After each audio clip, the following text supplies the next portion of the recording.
Hello friend, my name is Karthik Avasthi. I have recently bagged the recommendation from 33 SSB Bhopal for 10+2 Navy BTech entry. आज के इस video में मैं आपको बताऊंगा कि सेंचुरियन डिफेंस एकेडमी के साथ मेरा सफ़र कैसा रहा। तो मैंने सेंचुरियन डिफेंस एकेडमी में बोथ अपना रिटन और एसएसबी की कोचिंग ली थी और इन दोनों चीज़ों की कोचिंग लेके मुझे रिटन में भी सफलता मिली और मुझे एसएसबी में भी सफलता मिली। तो दोस्तों स्टार्ट करते हैं अपनी रिटन की प्रिपरेशन से। मुझे बहुत थोड़ा सा नॉलेज था रिटन एग्जामिनेशन के बारे में, but after joining Centurion Defence academy यहाँ के टीचर्स फैकल्टी ने पूरा मुझे पेपर के बारे में इंट्रोड्यूस किया, मुझे ट्रेंड एनालिसिस से समझाया कि पेपर कैसे आता है, कहाँ से आता है और मोस्ट इंपॉर्टेंट टॉपिक्स क्या हैं। यहाँ के सारे फैकल्टीज़ ने मुझे पूरा A to Z from basics to advance तक सारे सब्जेक्ट को बहुत अच्छे से पढ़ाया। मैं बात करता हूँ मैथ्स की, तो सेंचुरियन डिफेंस एकेडमी की जो मैथ्स की यहाँ पे बुकलेट प्रोवाइड की जाती है, दे आर आउटस्टैंडिंग। डायरेक्टली बात करूँ तो एनडीए का जो पेपर मैंने दिया था उसमें सिमिलर टाइप के क्वेश्चंस अराउंड 50 थे जो कि बुकलेट से डायरेक्ट थे, ओनली डिजिट्स चेंज थे। वेराज जो क्लास में सर ने एक्स्ट्रा एडिशनल क्वेश्चंस कराए थे, अगर उनकी बात करूँ तो ऑलमोस्ट 80% पेपर वैसे ही आया था जैसे सर ने बताया था। बात करूँ तो मैं अपनी जीएस प्रिपरेशन की, तो GS as you all know बहुत ही वास्ट सिलेबस रखता है। जीएस में आपका history, economics, polity, geography, current affairs ये सारे सब्जेक्ट आते हैं। तो करंट अफेयर्स वैभव सर ने इतने अच्छे से पढ़ाए थे कि जितने भी करंट अफेयर्स आए थे, जब मैंने पेपर दिया था उस टाइम पे 11 करंट अफेयर्स आए थे और 11 में से मेरे 10 सही गए थे। इनफैक्ट मेरी ज्योग्राफी सर ने इतने अच्छे से पढ़ा दी थी और ज्योग्राफी के जो यहाँ पे मॉक टेस्ट होते थे, देवर लाइक जितना भी पूछा उतना आया पेपर में। एग्जैक्टली बिफोर पेपर सर ने यहाँ पे 1 month back most important topics हमें पढ़ाए थे और उन्हीं का लास्ट मंथ में पूरा रिविजन हुआ था और पेपर के ज्योग्राफी के जितना भी वेटेज था उसमें से मोर देन 70% सर के मोस्ट इंपॉर्टेंट टॉपिक से ही रहा। एंड आई वुड से कि जीएस के ये 2 पार्ट से ही मेरा बहुत अच्छा मार्क्स बन चुका था। मैं इंग्लिश की बात करता हूँ। इंग्लिश हमें आदित्य दुबे सर ने पढ़ाया था and although I had good English but grammar, vocabulary हर बच्चे को फंस आता है और आदित्य दुबे सर ने इस जर्नी को इतना ईजी कर दिया। Sir daily it doesn't care from Monday to Saturday, sir every day हमें वोकैब के वर्ड्स पढ़ाते थे and vocabulary being very honest, vocabs के जितने वर्ड आए भले वो सिनोनिम्स हो या एंटोनिम्स हो, मेरे पूरे के पूरे सही गए, एक भी क्वेश्चन गलत नहीं गया। एज सर ने जब हर दिन हमें पढ़ाया था तो हमारे पास कंटेंट इतना अच्छा तैयार हो गया था एंड मैंने उसको अच्छे से रिवाइज भी कर लिया था कि मेरा एक भी क्वेश्चन इंग्लिश का इस पार्ट में गलत नहीं हो पाया। ऑल्सो आदित्य दुबे सर हमें वीकली 3 days एडिटोरियल पढ़ाते थे, बिकॉज ऑफ विच हमारा जो रीडिंग कॉम्प्रिहेंशन था बहुत अच्छे से इम्प्रूव हो गया था एंड बिकॉज ऑफ विच मेरा जो भी आपका रीडिंग पार्ट में क्वेश्चंस आते हैं, लाइक आपके जंबल सेंटेंसेस आते हैं, आपका बाकी जो भी आता है एनडीए की इंग्लिश में, मेरा उसमें बहुत अच्छा स्कोर गया था एंड मेरे इंग्लिश में आउट ऑफ 200 मोर देन 170 बन रहे थे। बाकी जीएस की बात करता हूँ तो इकोनॉमिक्स वाले सर ने हमें बहुत अच्छे से पढ़ाया था। तो ये तो था वो एरिया जो सेंचुरियन डिफेंस एकेडमी ने मुझे प्रोवाइड कराया, जो कंटेंट उन्हें दिया, जितने अच्छे तरीके से उन्हें पढ़ाया। बात करता हूँ इन सब चीज़ों को मैंने अपने ऊपर कैसे इंप्लीमेंट किया, मैंने अपनी कैसी स्ट्रैटेजी बनाई और कैसे पेपर को स्ट्रैटेजाइज करके मैंने पेपर को अटेम्प्ट किया था। तो जब स्ट्रैटेजी की बात आती है तो सबसे पहले हमें समझना पड़ता है पेपर की मार्किंग स्कीम। मार्किंग स्कीम समझना बहुत इंपॉर्टेंट है क्योंकि बिकॉज अगर आपका एक भी क्वेश्चन रॉन्ग हो जाता है you will and up having a negative marking, जो कि यूपीएससी में 1/3 है। तो इसको समझना बहुत बड़ी चीज़ है एंड हमें एक्यूरेसी के साथ खेलना है। जितने भी क्वेश्चंस वी आर अटेम्प्टिंग हमें उसमें एक्यूरेसी लानी चाहिए सो दैट हम एक्यूरेसी के साथ सारे क्वेश्चन करें एंड नेगेटिव मार्किंग का स्कोप बहुत ही कम हो जाए। मैं बात करता हूँ अपने मैथमेटिक्स की। मैंने डिसाइड कर रखा था like I will be attempting 80 questions, out of which मुझे एटलीस्ट 70 करेक्ट करने ही करने थे, बिकॉज सेंचुरियन डिफेंस एकेडमी ने मुझे इतना अच्छे से तैयार कर दिया था। Here in the mocks I was able to score very good marks, जिससे मुझे था कि एटलीस्ट 80 क्वेश्चन अटेम्प्ट करने ही करने हैं। बिकॉज उससे क्या होगा, मैं 80 में से 70 करेक्ट 100% करना चाहता था और करा भी मैंने, और इससे क्या हुआ मेरी नेगेटिव मार्किंग बहुत कम आई और मेरा जो स्कोर था वो मैथ्स में 150 प्लस चला गया था। वेयर एज इंग्लिश की मैंने आपको बताया, इंग्लिश में भी मॉक्स के थ्रू जो मेरे को अपना आउटपुट मिला था वो मेरा बहुत अच्छा था। And I was having a very good score in the English as well. So मैंने इंग्लिश में जो हमारे 50 क्वेश्चन आते हैं, I decided to attempt 45 question at least, and out of those 45 I plan कि I will do 40 question correct at least. और जो कि हुआ भी. जितना मैंने स्ट्रैटेजी बनाई उसके साथ साथ मैं चलता गया, और इसकी वजह से मेरे पेपर में अच्छे नंबर आ पाए. इंग्लिश और मैथ्स की वजह से बहुत वैल्यू ऐड हो पाई. जीएस की बात करूँ तो जीएस में मैंने अपना स्ट्रैटेजाइज किया था, क्योंकि जीएस का सिलेबस बहुत वास्ट है, और एक 10+2 ग्रेड के बच्चे के लिए इतना बड़ा सिलेबस इतने कम टाइम में पढ़ना is a bit difficult thing. तो यहाँ पे जो कंटेंट हमें प्रोवाइड किया था, which was very concised and which was basically covering huge area but in a concised manner. तो उससे मैंने क्या किया था, सारी चीज़ों को मल्टीपल टाइम रिवाइज़ किया था, बिकॉज एक चीज़ को आप बहुत देर तक लेके नहीं बैठ सकते. तो मैंने सारे सिलेबस को पूरा पढ़ा था पूरा डीपली, और उसको मल्टीपल टाइम रिवाइज़ किया. तो उससे हुआ ये, बिकॉज ऑफ द रिविजन मुझे जब पेपर में अटेम्प्ट करने बैठा क्वेश्चंस, तो बहुत ईजिली सारे क्वेश्चंस जितने भी मैंने अटेम्प्ट करना चाहा था out of the left over questions, मैंने उनको अटेम्प्ट किया and I got it right, because revision ने बहुत हेल्प की. वास्ट सिलेबस इतना था कि रिविजन की वजह से ही मैं उसको रिटेन कर पाया. अब मैंने एक चीज़ और प्लान की थी, मेरा टाइम टेबल. मैंने अपना टाइम टेबल इतना अच्छा सेट कर रखा था कि like every day I had covered at least 2 subjects, maths every day and English और जीएस साइड बाय साइड चलता रहता था. बिकॉज ऑफ विच मेरी मैथ्स बहुत स्ट्रांग हो गई, and as I told you मेरे 150+ स्कोर गया था अकेले मैथ्स में, एंड इंग्लिश एंड जीएस को साइड बाय साइड पढ़ने से मेरा बिल्कुल भी गैप नहीं आ पाया. बिकॉज ऑफ विच मैं कोई भी सिलेबस कोई भी पार्ट भूला नहीं, और पेपर तक लगातार इन दोनों चीज़ों को साथ में लेके चलता रहा. और अपने टाइम टेबल की वजह से I was able to revise all the things of English and GS, और इसको भी मैंने बहुत अच्छे से किया.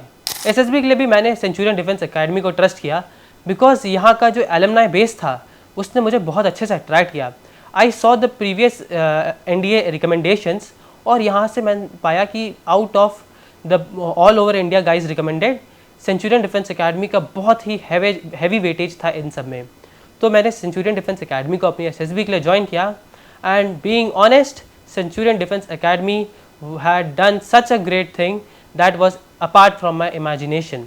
मेरा पहला दिन सेंचुरियन डिफेंस एकेडमी में स्टार्ट होता है पीपीडीटी से, और यहाँ पर पीपीडीटी की एवरी वीक थ्राइस प्रैक्टिस कराई जाती है, जिससे ये होता है कि आपको स्क्रीनिंग का जो फेज़ होता है, जहाँ पे अराउंड 80% कैंडिडेट्स आउट हो जाते हैं, उसमें मेरा बहुत अच्छी ग्रिप बन गई थी, बहुत अच्छा होल्ड हो चुका था, और मैंने स्क्रीनिंग को हमेशा अपना क्लियर किया. वेयर एज मैं जब आता हूँ आपके OIR वाली बात, OIR यहाँ पे बहुत सारे सेट्स OIR के रेडी हो रखे हैं, जहाँ पे सेंचुरियन डिफेंस एकेडमी ने मुझे बहुत सारे OIR सॉल्व करवाए. यहाँ के फैकल्टी ने मेरे को OIR का ईच एंड एवरी टॉपिक, भले वो डायरेक्शन हो, ब्लड रिलेशंस हो, वॉट मेरे को बहुत अच्छे से क्लियर करवाया, और मैं अपना OIR भी हमेशा बहुत अच्छा करके आया. इसकी वजह से जो PPDT सेशंस जो होते थे हमारे, और जो OIR होता था, इसने मुझे स्क्रीनिंग स्टेज में बहुत हेल्प की, जिस स्टेज में around 80% of the candidates who appear वो आउट हो जाते हैं. तो अब मैं बात करता हूँ डे 2 की, जो आपका होता है psychology test. In the psychology test जो भी 4 पार्ट्स कवर होते हैं, TAT, WAT, SRT and the SD, Centurion Defence Academy के हमारे शिशिर दीक्षित सर ने ऑल द 4 पार्ट्स को इतने अच्छे से तैयार कराया था कि each and every picture whatever is shown to me, मैं उसके ऊपर हमेशा बहुत अच्छी स्टोरी बना पाता था, बिकॉज सर ने हमारे बेसिक्स एंड द फंडामेंटल्स इतने अच्छे तरीके से क्लियर करा दिए थे कि चाहे कोई भी पिक्चर हो, मेरा माइंड ऑटोमेटिकली उसकी पॉजिटिवनेस की तरफ चलता था. अगर कोई भी प्रॉब्लम दिखाई जाती थी तो मैं ऑटोमेटिकली उसको आइडेंटिफाई कर लेता था, and I was easily able to solve it with the given resources. Sir ने हमें हमेशा ये सिखाया कि as an arm forces officer you must be resourceful. जो भी आपको रिसोर्सेज दिख रहे हैं उसका बहुत अच्छे से यूज़ कीजिए. इन द सेम वे मैंने सारी resources as shown in the picture सब यूज़ किया. सेंटेंसेस में भी सर ने बोला था पॉजिटिविटी बना के रखिए, वो मैंने यूज़ किया. यहाँ पे मल्टीपल डोजियर्स हमारे हुए, एंड शिशिर दीक्षित सर ने सारे चेक किए, ईच एंड एवरी वर्ड को हमें चेक करके एनालिस करके बताया कि where I have went wrong and where I was right. इसकी वजह से मुझे बहुत ही अच्छे से क्लैरिटी आ गई थी WAT में भी, एंड मेरा बहुत अच्छे से पूरा साइकोलॉजी टेस्ट बन गया था. बात करूँ मैं सिचुएशन रिएक्शन टेस्ट की, तो सिचुएशन रिएक्शन टेस्ट ने मेरे को मैं शिशिर दीक्षित सर ने हमें एक एज ए ह्यूमन सिखाया कि इस टाइप की सिचुएशन में आप क्या रिएक्ट करोगे. उनने ना कि हमें सिर्फ लिखना सिखाया, बट कि उनने हमें करना सिखाया. उनने बताया कि रियल लाइफ में एक गुड ह्यूमन बीइंग, एक ऑफिसर, एक सिटीज़न, मॉरलफुल सिटीज़न ऑफ इंडिया क्या करना उसका सही रहेगा। उनने ये समझाया, जिसकी वजह से फिर चाहे कोई भी सिचुएशन हो, ऑटोमेटिकली हमारा माइंड बहुत ही क्विकली उसको वर्क करता है। और मैंने SRT भी बहुत अच्छे से की थी। सर की रणनीति बुक आती है, सर ने रणनीति बुक मुझे प्रोवाइड की थी, एंड वो सारे एस्पिरेंट्स को सर प्रोवाइड करते हैं, and that book is absolutely fantastic. उस बुक में जितना भी आपको इमेजेस दे रखी हैं, जितने भी आपके वर्ड्स दे रखे हैं, जितनी भी सिचुएशंस दे रखी है, मैंने एक बार सारा प्रैक्टिस कर लिया था और उसके बाद से मेरा सारा कॉन्सेप्ट इस फील्ड का क्लियर हो गया था। अब मैं बात करता हूँ अपने इंटरव्यू सेशन की। सेंचुरियन डिफेंस एकेडमी में मैंने बहुत सारे मॉक इंटरव्यू दिए थे और हर इंटरव्यू से मुझे कुछ ना कुछ लर्निंग मिली थी, और ये सारी लर्निंग्स को मैंने कोलैबोरेट किया था।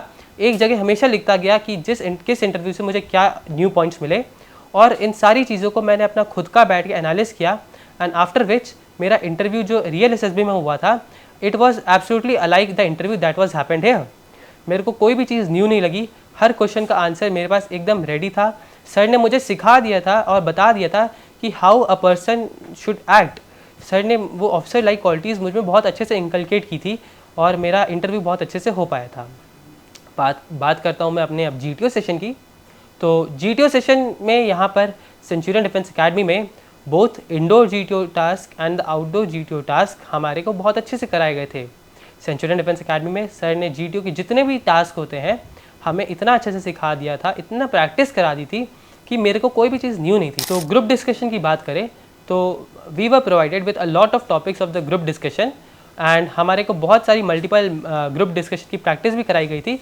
एंड इस प्रैक्टिस की वजह से मेरे जो आइडियाज़ फॉर्म हुए थे वो बहुत ही अच्छे से आइडियाज़ फॉर्म हो चुके थे, and I was able to speak on every topic of the group discussion that may be asked in the real SSB। मैंने सर ने बताया था कि हमें न्यूज़पेपर रीड करना है, and I every day read newspaper for at least 1.5 hours, जिसकी वजह से मेरे करंट अफेयर्स बहुत ही अच्छे से रेडी हो गए थे। एंड जब ग्रुप डिस्कशन में जब हमें करंट अफेयर्स रिलेटेड कोई भी टॉपिक आया तो उसमें मेरा बहुत ही एक्टिव पार्टिसिपेशन था, एंड मैंने फैक्ट्स के साथ बहुत ही लॉजिकफुली सारे पॉइंट्स अपने प्रोवाइड किए, जो मुझे लगता है मेरे को रिकमेंडेशन में बहुत हेल्प किया। मैं बात करता हूँ आपके बाकी आउटडोर टास्क की, like PGT, HGT, command task. यहाँ पर सेंचुरियन डिफेंस एकेडमी के हमारे GTO ग्राउंड में बहुत ही मल्टीपल स्ट्रक्चर्स थे, और हमारे शर्मा सर ने हमें पूरा सारे स्ट्रक्चर्स को A to Z सॉल्व करना सिखाया। सर ने हमारा कॉन्सेप्ट इतने अच्छे से बिल्ड किया था, फिर फ़र्क नहीं पड़ता चाहे कोई भी स्ट्रक्चर हो, we were able to find the solution out of that structure. हमें सेंचुरियन डिफेंस एकेडमी के ग्राउंड में फ्री टाइम दिया जाता था, so that we can find out the new ways by ourselves. इसकी वजह से मेरा खुद का जो क्रिएटिविटी थी वो एनहांस हुई, मेरी खुद का जो माइंडसेट था वो डेवलप हुआ, और मैंने बहुत टाइम लगा के सारे ऑब्स्टिकल को ऑब्जर्व किया, नोट किया, उनमें जो एक पैटर्न बनता है वो पैटर्न समझा, एंड फाइनली PGT में भी, HGT में भी और कमांड टास्क में भी I was able to crack all the obstacles very easily in a very short span of time. बात करता हूँ आपके इंडिविजुअल ऑब्स्टिकल्स की एंड ग्रुप ऑब्स्टिकल रेस की। तो यहाँ पे इंडिविजुअल ऑब्स्टिकल्स रेस और ग्रुप ऑब्स्टिकल रेस की बहुत अच्छे से प्रैक्टिस कराई गई थी। वहाँ पर मैंने सीखा कि ग्रुप में कॉपरेट कैसे किया जाता है और ग्रुप को एक साथ आगे लेके कैसे बढ़ा जाता है। सर ने एक चीज़ बहुत अच्छी बताई थी कि in an SSB GTO specially there is no place for आई।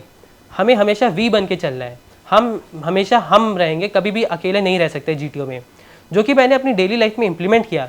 मैंने अपने दोस्तों को हमेशा फर्स्ट प्रायोरिटी दी, और जो कि मेरी रियल SSB में भी मेरे को बहुत हेल्प किया। सारे स्ट्रक्चर्स एकदम सिमिलर लगे मेरे को, एंड द पैटर्न जिस हैफेजार्ड वे में SSB में अरेंज होते हैं यहाँ भी सेम वे में अरेंज किए गए थे, सो दैट एक कैंडिडेट के लिए बिल्कुल भी चीज़ें न्यू ना रहे, वो हर चीज़ को एकदम अच्छे से यहाँ से प्रैक्टिस करके जाए और वहाँ पे एक्सेल करे। मैंने यहाँ पे बहुत बार इंडिविजुअल ऑब्स्टिकल्स प्रैक्टिस किए, अपना स्टैमिना एंड्योरेंस को मैंने बढ़ाया, अपनी मसल स्ट्रेंथ बढ़ाई, आर्म स्ट्रेंथ बढ़ाई, जिसकी वजह से रियल SSB में मेरे इंडिविजुअल ऑब्स्टिकल्स बहुत अच्छे से हुए और मुझे कोई भी इंजरी भी नहीं हुई। मैं बात करता हूँ आपके कॉन्फ्रेंस की। यहाँ पे सारे SSS एक साथ बैठ के हमें कॉन्फ्रेंस में बताया कि मेरा परफॉर्मेंस ओवरऑल यहाँ पे सारे टेक्निक्स में कैसा था। मैंने चीज़ों को एनालिस किया। सर के सारे पॉइंट्स को हमेशा मैं कॉपी में लिख लेता था, जिससे क्या होता था जब भी मैं घर जाऊँ I was just seeing those points again and again, and मैं इसको क्लियर करता था कि जो भी मेरे पॉइंट्स थे वो बिल्कुल भी जो बताए गए थे उनको मैं रिपीट ना करूं, and I was able to do things perfectly without repeating the same mistakes. Real SSB में मेरा यही हुआ। मैंने सारे पॉइंट्स अपने एनालिस कर लिए थे जब सारे टास्क ओवर हुए। उसके बाद मैंने एक वहाँ पे जो साइबर कैफ़े प्रोवाइड किया जाता है एसएसबी में, जो चीज़ें मेरे को मैं बता नहीं पाया था या जो चीज़ शायद से मैंने गलत बोल दी थी, वो मैं जाके चेक करता हूँ और मैं उनको लिख लेता हूँ एक जगह। जैसा कि हमारे सर ने बताया था कि leave no stone unturned because conference is a game changer. मैं सारी चीज़ें पढ़ लेता हूँ और कॉन्फ्रेंस में वो चीज़ जब मेरे से पूछी जाती है मैं उनका बहुत ही कॉन्फिडेंटली आंसर कर पाता हूँ, क्योंकि यहाँ पे कॉन्फ्रेंस की प्रैक्टिस भी ऐसे हुई थी। तो मेरे को एक साथ इतने सारे ऑफिसर्स को देखने में बिल्कुल भी हेसिटेशन फील नहीं हुई, बिल्कुल भी कॉन्फिडेंस डिप नहीं किया मेरा। पूरे कॉन्फिडेंस के साथ मैंने कॉन्फ्रेंस दी एंड अल्टीमेटली ये सारी चीज़ें जो मैंने यहाँ पे प्रैक्टिस की थी, सारी चीज़ें वहाँ इम्प्लीमेंट करने के बाद मेरा को रिकमेंडेशन मिला। And I am very thankful to team Centurion for giving me this opportunity to get trained here, to get coached here by our chief mentor Shishir Dixit sir and all the SSRs, जिसकी वजह से मेरा SSB निकला and I am really happy for what I have achieved. Thank you so much.